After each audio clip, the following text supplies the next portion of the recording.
ఎన్నడూ లేని విధంగా రికార్డ్ స్థాయిలో జరుగుతుంది ఈ రోజున. ఎప్పుడు లేని విధంగా ఒక బ్రిస్క్ పోలింగ్ పొద్దున్న మహిళలతో 8 o'clock నుంచి స్టార్ట్ అయింది. ఎప్పుడు 350 దాటింది. ఇప్పటికే దాదాపు 300 దగ్గర ఉన్నాం. పోలింగు క్యూలో ఉన్నారు చాలామంది. చిరంజీవి గారు, నాగార్జున గారు, సూపర్ స్టార్ కృష్ణ గారు వస్తున్నారు. ఆల్ హీరోస్ ఇప్పటివరకు వస్తున్నారు వరుసగా. సునీల్ వీళ్ళందరూ కూడా వస్తున్నారు. అందరూ వచ్చారు, ఓటేస్తున్నారు. ఇంతవరకు రికార్డ్ స్థాయిలో ఇలా జరగలేదు. ఇది ఒక మార్పుకే శిఖరం అని నేను అనుకుంటున్నాను. డబ్బులు పంచుతున్నారు అవి ఇవి అని కొంతమంది చెప్తున్నారు. అది నిజమైతే మాత్రం బాధాకరం. డబ్బులు పంచుతున్నారంటే మేమైతే చాలా సిన్సియర్గా స్ట్రైట్గా చేస్తున్నాం. రికార్డ్ స్థాయిలో ఉంది. మహిళలు చాలామంది వస్తున్నారు. I think it's a good sign. Thank you. నేను చెప్పానండి, మాట్లాడినా. ఇప్పుడే నేను లోపల ఓటేసి వస్తున్నానండి. చాలా గొడవలు, గందరగోళాలు, ఒకళ్ళనొకళ్ళు కొట్టేసుకుని నేను లోపలికి వెళ్ళడానికి కూడా చాలా కష్టపడి అసలు ఎవరు కొట్టుకుంటుంటే ఆపాలి అర్థం కాలేదండి. నాకు చాలా బాధ వేసింది. ఒకళ్ళ మీద ఒకళ్ళు పడిపోయి అంటే చాలా ఆ సౌండ్స్ కూడా వినిపిస్తున్నాయి కదా మీకు అని ఎక్స్పెక్ట్ చేస్తే మీరు అందరూ డిసప్పాయింట్ అవుతారు. అదంతా దేర్ ఎంజాయింగ్ అండి. నేను ఇప్పుడు ఈ నిన్నటి వరకు మీకు జరిగిన, మీరు విన్న ఈ రప్చర్ అంతా నేను కూడా ఎక్స్పెక్ట్ చేసి నేను ఫస్ట్ టైం ఓటేయడానికి వచ్చానండి. And 25 years back movie artist association పెట్టినప్పుడు 7-9 మందిలో మేము అందరం ఫౌండర్ మెంబర్స్ అండి.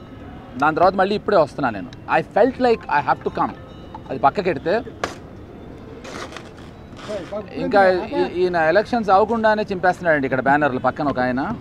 Anyway, so coming back to this, మీరు ఎక్స్పెక్ట్ చేసిన లేకపోతే మీ అందరూ అనుకున్నట్టు జరగటం పక్కకెడితే శివాజీ రాజా, డాక్టర్ రాజశేఖర్ ఆపోజిట్ ప్యానెల్స్. నేను ఇప్పుడు చాలామంది కూడా అదే చెప్పొచ్చా. శివాజీ రాజా వచ్చి వాడు రాజశేఖర్కి కోకోనట్ వాటర్ ఇచ్చి కొంచెం బాగా వేడిగా ఉంది కోకోనట్ వాటర్ తాగంటే రాజశేఖర్ ఏమో వాటర్ ఇస్తున్నాడు డాక్టర్ రాజశేఖర్ అని. సో ఇంతకన్నా ఫ్రెండ్లీ అట్మాస్ఫియరు, ఇంతకన్నా friendly elections I don't think జరిగి ఉండవు. సో ఒక రకంగా చూస్తే నేను చాలా ఇక్కడ రప్చర్ జరుగుతుందని మీలాగా నేను కొంచెం ఎక్స్పెక్ట్ చేశాను. So it's completely in contrast అండి. చాలా బాగా జరుగుతున్నాయి and it's going very friendly. So మీరు ఏ ప్యానెల్ గెలుస్తుందని చెప్పి మీరు ఆశ, మీ ఒపీనియన్? అదేనండి, నేను యాక్చువల్లీ అదే వెళ్ళే ముందర చెప్తానని అక్కడ నేను 2-3 ఛానల్స్కి ఆఫర్ ఇస్తే వాళ్ళు అడగలేదు. కాబట్టి కొంచెం ఏ ప్యానల్ అయితే గెలుస్తుందో ఆ ప్యానల్కే నేను ఓటేసానండి. అంటే ఏ ప్యానల్ గెలిస్తే బాగా పనిచేస్తుందని మీరు అనుకుంటున్నారు? గెలిచిన ప్యానల్ ఏదైతే గెలుస్తుందో వాళ్ళు చాలా బాగా పనిచేస్తున్నారు, చేయాలని నేను అనుకుంటున్నాను.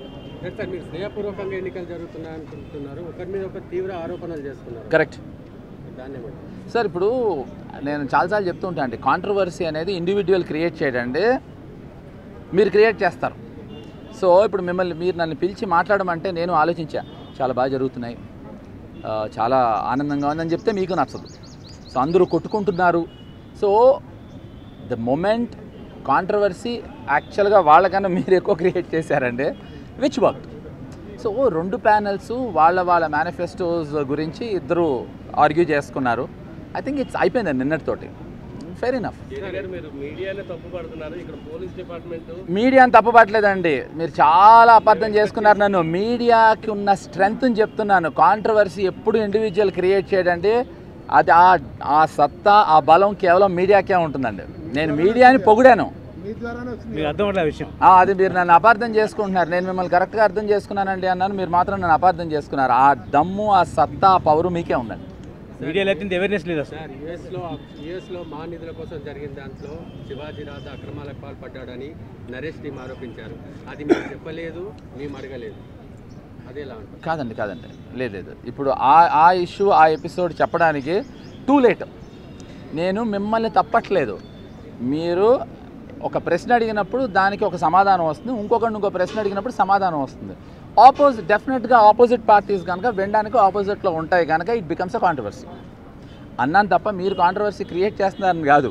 You are the only people who have the strength to create it. అంతేగాని ఒక ఇండివిజువల్ కాంట్రవర్సీ క్రియేట్ ప్రతి ఇండివిజువల్ అనుకుంటాడండి, కానీ కాంట్రవర్సీ క్రియేట్ చేద్దామని డిసైడ్ అయ్యేది మీరు. సో నరేష్ గారు 6,000 పెన్షన్ అంటే శివాజీ రాజా 7,500 అన్నాడు. కరెక్ట్ సేమ్ వైసీపీ టీడీపీ లాగానే ఉంది అని మా భావన. అండి ఎలక్షన్ అన్నప్పుడే 2 మేనిఫెస్టోస్ ఉంటాయి, 3వ ప్యానల్ ఉందనుకోండి 8,000 అనేవాళ్ళం. ఇక్కడ విషయం ఏంటంటే ఇంకో 4వ ప్యానల్ కూడా ఉంటే ఇంకా బాగుండేది. సో ఎప్పుడు 4 ప్యానల్ ఒకే ప్యానల్ ఉండి 6,000 అని చెప్తే మీరు ఎవరిని అడిగేవారా?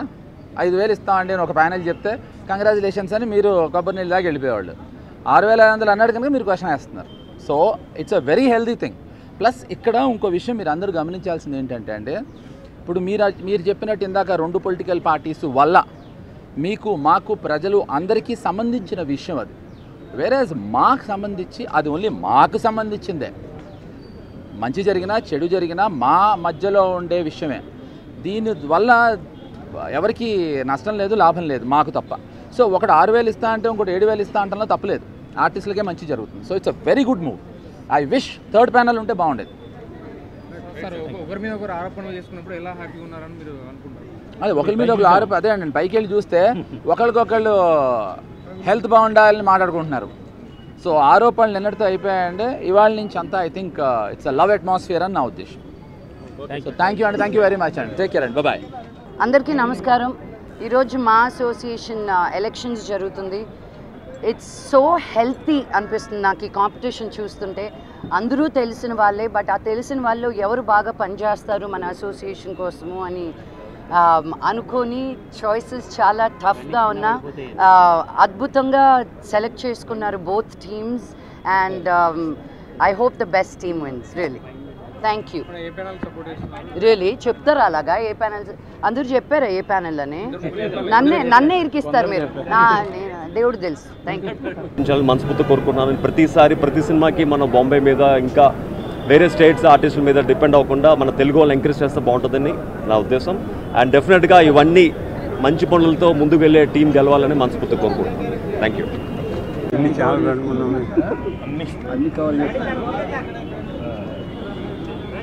మీడియా వాళ్ళందరికీ నమస్కారం. ఈవేళ మా అసోసియేషన్ ఎలక్షన్స్ మీకు తెలిసిందే, చాలా హెల్దీగా జరుగుతుంది. యాక్చువల్ చెప్పాలంటే ఇక్కడ ఏమీ గొడవలు కానీ ఇంకోటి కానీ కాంట్రవర్సీస్ కానీ ఏమీ లేవు. నేను ఇది చేయగలననే ఒక మేనిఫెస్టో వాళ్ళు ఒక ప్యానల్ చెప్తేనే మేము ఇది చేస్తామనే ఒక ఇది అందరూ కలిసి మంచి చేయాలన్న వాళ్ళ యాటిట్యూడ్ ఉద్దేశం.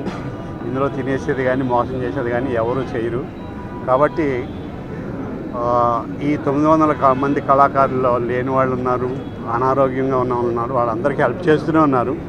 ఇంకా మరింత బాగా ధర్మబద్ధంగా న్యాయంగా నిజాయితీగా చేయాలనేది ఇప్పుడు అందరి యాటిట్యూడ్. అలా ఎవరు నెగ్గినా అదే ఉద్దేశంతో ప్రవర్తిస్తారు, బిహేవ్ చేస్తారు. కాబట్టి ఇది నిజం చెప్పాలంటే ఎల్లుండికో ఒక జ్ఞాపకం ఈ అడావుడంతా. తర్వాత నుంచి నిజాయితీగా పనిచేయాలంటే ప్రతి ఒక్కరు, అంటే president, general secretary, vice president, joint secretary, EC మెంబర్లు అందరూ. కాబట్టి ఇది హ్యాపీగా హాయిగా జరిగిపోయింది. మరి ఇంకా జనరల్గా మనం అందులో చూజ్ చేసుకోవాలి కాబట్టి కొంతమంది చూజ్ చేసుకుని కొంతమంది ఓట్లు వేస్తారు. ఎవరు వచ్చినా ఆనందమే, ఎవరు వచ్చినా సంతోషమే, ఎవరు వచ్చినా బాగా చేయాలనేదే వాళ్ళ యాటిట్యూడ్ అని నాకు అనిపిస్తుంది. మరి ఉంటాను. మీ అందరికీ నమస్కారం. ఓకేనా? అందరికీ నమస్కారం. చాలా షాకింగ్గా ఉంది ఇంత మీడియా చూస్తే. అసలు ఇది నరేంద్ర మోదీ ఒక సైడు, రాహుల్ గాంధీ ఒక సైడ్ కొట్లాడతారు కదా, అప్పుడు ఇంత మీడియా జాయిన్ అవుతుంది. యాక్చువల్లీ అప్పటికి కూడా ఆంధ్రప్రదేశ్లో, తెలంగాణలో ఇంత మీడియా జాయిన్ అవ్వదు. ఇంత సెన్సేషనల్గా నడుస్తుంది ఇవాళ ది ఎలక్షన్స్ హియర్. నమ్మలేకపోతున్నాను. అండ్ అందరూ అన్ని పక్కన నాకు ఫ్రెండ్సే.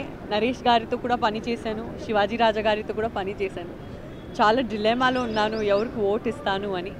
కానీ అందరూ మంచోలే, సో మంచిదే నడుస్తుంది. అండ్ ఇంత కాంపిటీషన్ అయ్యి అండ్ అన్ని ఆర్టిస్టులు వచ్చి ఓట్ వేసి వాళ్ళ ఫేవరెట్స్ని సెలెక్ట్ చేస్తే, నేను చాలా లేడీస్ని ఈ పర్టిక్యులర్ నరేష్ గారి ప్యానెల్, శివాజీ సార్ ప్యానెల్ తప్ప నేను చాలా లేడీస్ ఆర్టిస్ట్ని, తర్వాత లేడీస్ ఎవరెవరు నించుకున్నారో వాళ్ళందరికీ ఓట్స్ ఇవ్వడానికి పోతున్నాను.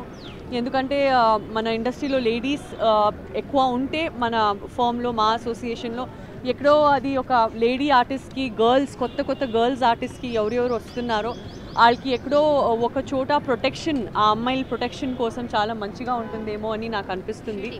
And so I'm going to encourage a lot of women panelists and nothing against the men. Naresh గారు కూడా చాలా మంచి ఫ్రెండు, శివాజీ రాజా గారు కూడా చాలా మంచి ఫ్రెండు. కానీ ఎవరైనా గెలిస్తే కూడా నాకు మనలోనే ఒకరు గెలిచారని నాకు ఒక ఫీలింగ్ ఉంటుంది.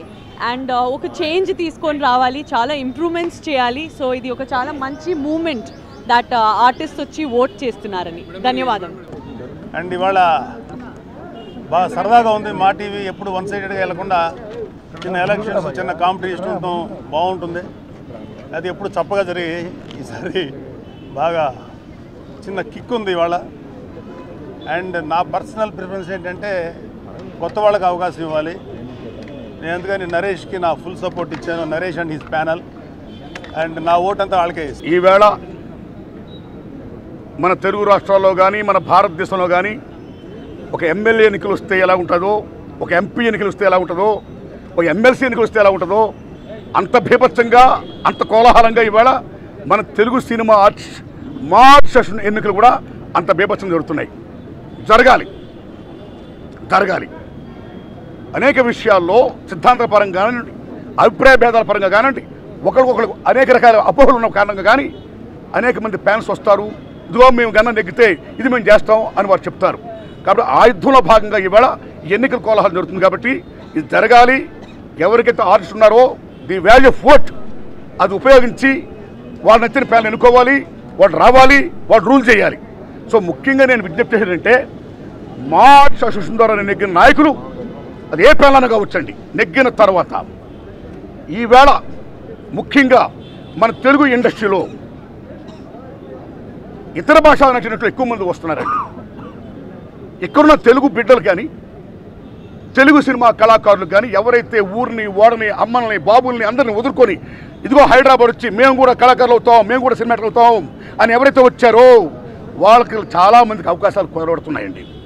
సో వాళ్ళకి అవకాశాలు ఇవ్వాలంటే ఈవేళ మన ఎక్కిన నాయకులు తెలుగు చిత్ర పరిశ్రమలో ఎన్ని సినిమాలు రెడీ అవుతున్నాయో 100%లో 80% అన్నా సరే ఇక్కడున్న తెలుగు కళాకారులకి ఇవ్వాలి వేషాలు అని నేను విజ్ఞప్తి చేస్తున్నా. అందుకే బాబా సాహెబ్ అంబేద్కర్ మహానుభావుడు ఆనాడు భారత రాజ్యాంగంలో అర్హతలుండి కూడా అవకాశాలు ఎవరికైతే ఉండవో అటువంటి వాళ్ళకి అవకాశాలు కల్పించడం కోసమే రిజర్వేషన్ అన్నాడు ఆయన. అదే దశలో ఈ నెగ్గిన నాయకులు ఈవేళ మన భారతదేశం ముఖ్యంగా మన తెలుగు పరిశ్రమ నేషనల్ ఇంటర్నేషనల్ లెవెల్లో ఆ హైట్కి వెళ్ళిందండి. హ్యాట్స్ ఆఫ్ వెళ్ళాలి, మార్కెట్ వెళ్ళాలి. ఇతర భాషా రాష్ట్ర నటులు మీరు పెట్టండి, 20% పెట్టండి, కానీ 80% ఇక్కడున్న తెలుగు జాతి కళాకారులకు ఇవ్వాల్సిందిగా నేను నెగ్గిన ప్యానల్ విజ్ఞప్తి చేస్తున్నానండి. ధన్యవాదాలు my friends, all the best, thank you very much. హీరోయిన్లు ఇక్కడ నుంచి సంపాదించిన చాలా మంది హీరోయిన్లు ఓటు వేయడానికి కూడా రావట్లేదు. వాళ్ళ మీద ఎటువంటి యాక్షన్ మా తరపు నుంచి ఎటువంటి యాక్షన్ ఎప్పుడు తీసుకోవాలి. ఈ మహాసభ్యత్వం రద్దు చేస్తామని కానీ శివాజీరాజు చెప్పాడు. అటువంటి యాక్షన్ ఏం జరగలేదు. చాలామంది 745 ఓట్లలో 350 ఓట్లే పోల్ అవుతున్నాయి కూడా. ఎందుకని ఆర్టిస్టులు కానీ హీరోయిన్స్ కానీ మెయిన్ ఆర్టిస్టులు ఎందుకు రావట్లేదు? బ్రదర్, ఇది వారు ఏ షూటింగ్ ఉన్నారో, ఏ విదేశంలో ఉన్నారో, ఎక్కడ ఉన్నారో నాకు తెలియదండి. దట్ ఈస్ దేర్ పర్సనల్స్ అండి. ఓటు అనేది బాధ్యత. ఒక్కొక్క దశలో ఓటు అనేది బాధ్యత. మనం ఓటు వేసినాడే ప్రశ్నించే అధికారం కూడా మనకు ఉంటుంది. ఓటు వేయినాడు మనకి రైట్ కోల్పోతామండి. సో అటువంటి ఆర్టిస్ట్కి ఏమైనా ఇష్యూస్ వస్తే అప్పుడు మా ఆర్టిస్ట్ వారు చెప్పాలి, మీరు ఓటేని రాలా, ఏ ముఖం మరి మిమ్మల్ని అడుగుతున్నారు మమ్మల్ని అని ప్రశ్నించాలి. ఆ దశలో కొంతమంది రావచ్చు, కొంతమంది రాలేకపోవచ్చు అండి. అది మెయిన్ పాయింట్ కాదండి. అటువంటి వాళ్ళ మీద ఏం చర్య తీసుకోవాలన్నది ఈ నెగ్గిన నాయకులందరూ ప్యానల్గా ఏర్పడి, ఒక కమిటీగా ఏర్పడి ఆ చర్య తీసుకోమని చెప్పండి. ఇది నా విషయం చెప్తండి.